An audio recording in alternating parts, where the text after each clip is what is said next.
Gordon goes foreign. Lots of people travel to the big station at the end of the line. Engines from the other railway sometimes pull their trains. These engines stay the night and go home next day. Gordon was talking one day to one of these. "When I was young and green," he said, "I remember going to London. Do you know the place? The station's called King's Cross."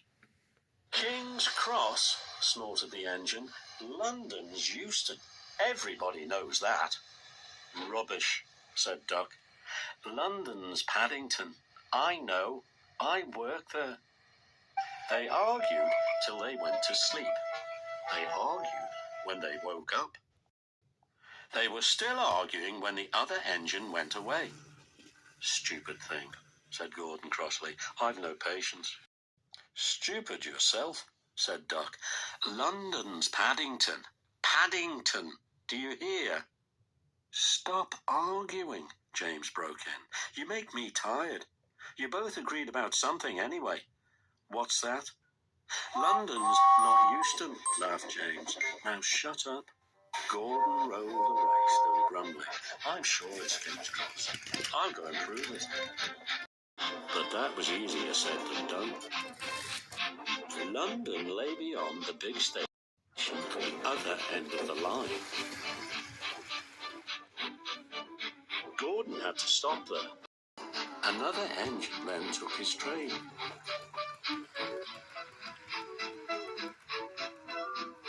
If I didn't stop, he thought, I could go to London.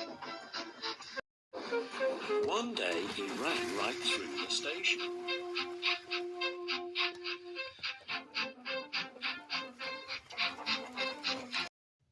Another time he tried to start before the fireman could uncouple the coaches. He tried all sorts of tricks, but it was no good. His driver checked him every time.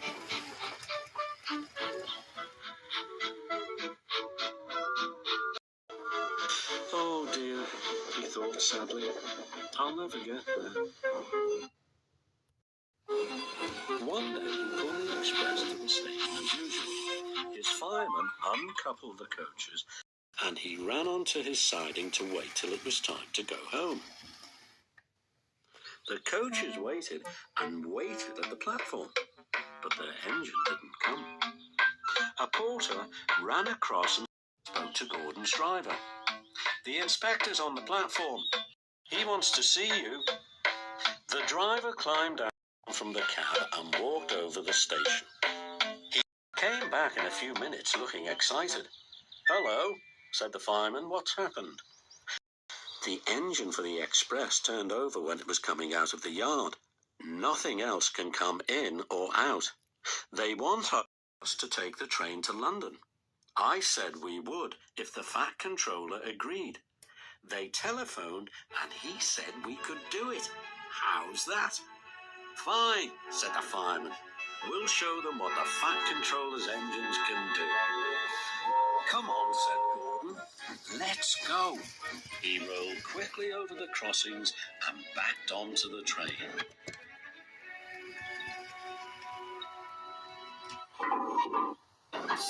It was only a few minutes before the guard blew his whistle, but Gordon thought it was ages.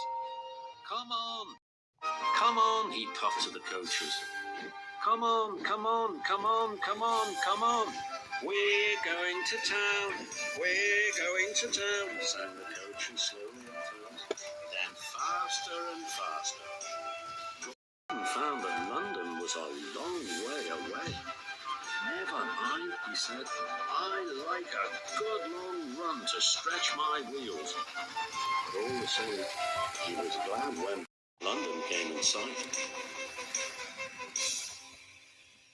The Fat Controller came into his office next morning.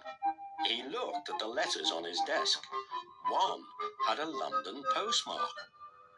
"I wonder how Gordon's getting on," he said. The station master knocked and came in. He looked excited. "Excuse me, sir, have you seen the news?" "Not yet. Why?" Just look at this, sir.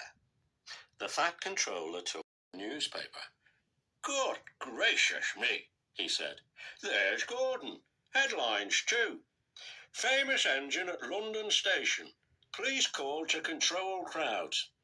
The Fat Controller read on, absorbed. Gordon returned next day. The Fat Controller spoke to his driver and fireman. I see you had a good welcome in London. We certainly did, sir. We signed autographs till our arms ached, and Gordon had his photograph taken from so many directions at once that he didn't know which way to look. Good, smiled the Fat Controller. I expect he enjoyed himself, didn't you, Gordon? No, sir, I didn't. Why ever not? London's all wrong, answered Gordon sadly. They've changed it. It isn't King's Cross anymore. It's St. Pancras.